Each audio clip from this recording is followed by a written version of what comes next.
Você sabe qual é um dos feriados mais celebrados nos Estados Unidos? Se você disse 4 de julho, então você acertou, miserável. A gente sabe que existem muitos feriados por lá, né? Mas um dos mais populares é o 4 de julho. E você sabe o que esse dia representa para os estadunidenses? É, eu disse estadunidenses, não americanos. Americanos somos todos nós. Sou louco por ti, América. Então fica aqui comigo que depois da vinheta eu vou te contar várias curiosidades sobre o dia da independência dos Estados Unidos.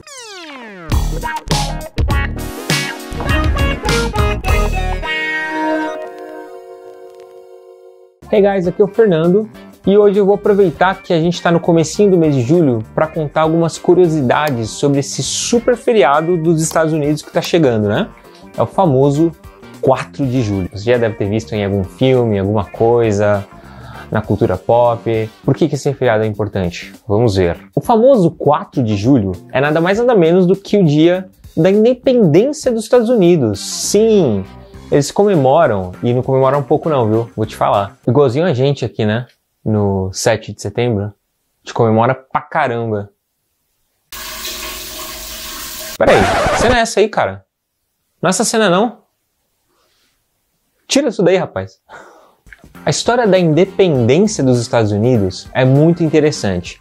E eu vou resumir um pouquinho aqui para vocês entenderem o motivo de tanta comemoração. Como vocês devem saber, os Estados Unidos foram colonizados pela Inglaterra há muito tempo atrás.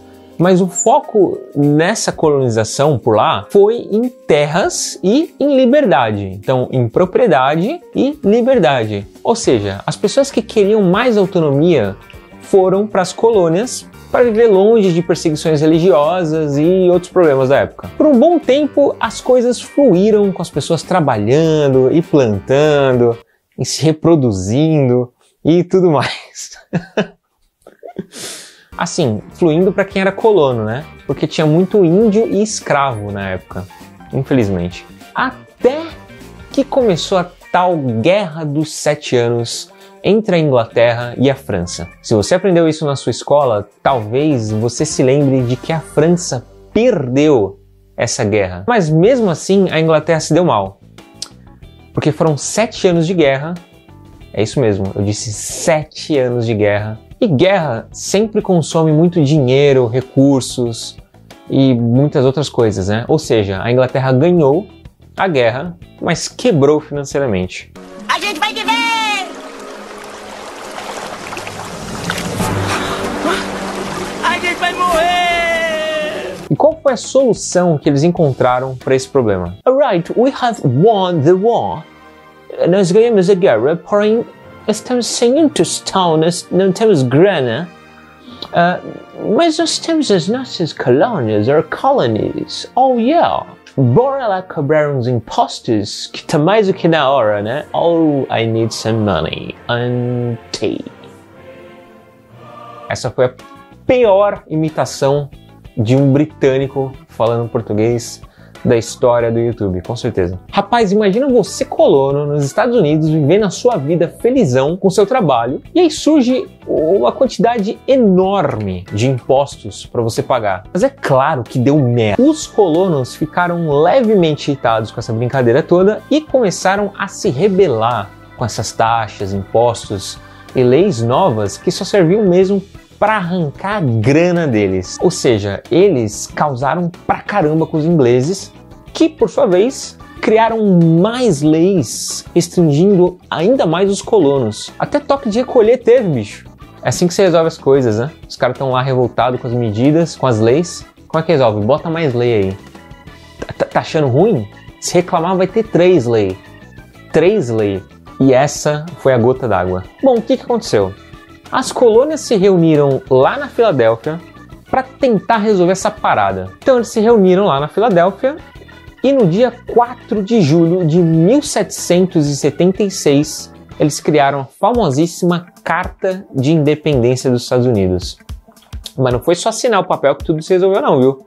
Até porque isso deixou os ingleses pistola e acabou rendendo várias outras batalhas, né? Mas como é que isso acaba na independência, hein, Fernando? Vou te falar. Já ouviram falar em karma? Karma is a bitch. Foi isso que aconteceu bem na cara dos ingleses. O exército inglês era poderoso pra caramba, era muito forte, muito bem treinado, muito bem alimentado. Então os coitadinhos dos colonos não tinham a menor chance, né? Contra os ingleses. Mas você lembra quem é que foi que perdeu a Guerra dos 7 Anos? Quem é que tava louco por uma vingança? Quem é que tava com o prato frio?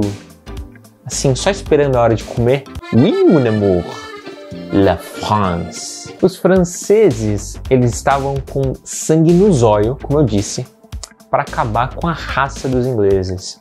Então, rolou uma bela ajuda para os colonos. Peraí, estão precisando de ajuda? Contra os ingleses, é? Não, calma aí. Oui. Segura minha baguete aqui. Então, os franceses resolveram ajudar os colonos dos Estados Unidos e mandaram tudo que é tipo de mantimento, armamento, tudo que os Estados Unidos precisassem, né? Começando a tomar neste lugar que você está imaginando mesmo, a Inglaterra resolveu reconhecer a independência dos Estados Unidos através do Tratado de Paris. Inclusive, a Estátua da Liberdade foi um presente dado aos Estados Unidos pela França, quando os Estados Unidos completaram 6 anos de independência. E até hoje esse feriado é muito celebrado. Então, as famílias, os amigos se reúnem e normalmente eles fazem um churrascão no almoço. Lembrando que o churrasco deles é bem diferente do churrasco aqui nosso do Brasil. Então lá tem muito hambúrguer, muitos hot dogs. Eles fazem piquenique no parque. Eles fazem uma coisa chamada de cookout, que é tipo um comes e bebes assim em casa. Pode ser dentro de casa, mas geralmente é fora ali no quintal. E cada um traz um prato de doce ou salgado e aí eles se reúnem e comem bastante lá também. Então eles espalham bandeira para todos os lados, aí todo mundo se veste de bandeira dos Estados Unidos, é short dos Estados Unidos, regata dos Estados Unidos. Aí eles se reúnem ali geralmente no centro da cidade, dependendo de onde eles estão. Levam as cadeiras retráteis, cadeira de praia, coloca ali um cooler do lado com cerveja e ficam assistindo a queima de fogos, né, à noite. É bem interessante. Realmente os caras são muito patriotas. Eles fecham algumas avenidas para os desfiles civis e militares. São as chamadas parades. Então eles andam por lá, ficam caracterizados, como eu falei, tudo isso para se lembrar do dia da independência. Mano, como é que isso veio parar aqui? O que você está fazendo aqui? E aí tem também umas brincadeiras que eles fazem, umas competições, tipo a competição de quem come mais hot dog. Curiosidade aqui pra você, o recorde mundial dessa competição é de um norte-americano chamado Joey Chestnut, que mandou pra dentro 74 hot dogs em 2018. Mas também o hot dog de lá é bem diferente do hot dog daqui, né? Principalmente daqui de São Paulo. Lá é só um pãozinho com salsicha, um fiozinho de ketchup e mostarda, é bem simplão mesmo. Cadê o purê de batata? Cadê a batata palha, maionese? Cadê ervilha, milho, vinagrete? E aí, você gostou dessas curiosidades sobre esse mega feriado dos Estados Unidos? Curtiu? Você sabe de mais alguma coisa que eu não comentei aqui nos vídeos? Sobre a história ou também sobre essas festas, essas comemorações? Então deixa aí nos comentários, não se esqueça de curtir e se inscrever no canal se você ainda não é inscrito, alright? See ya!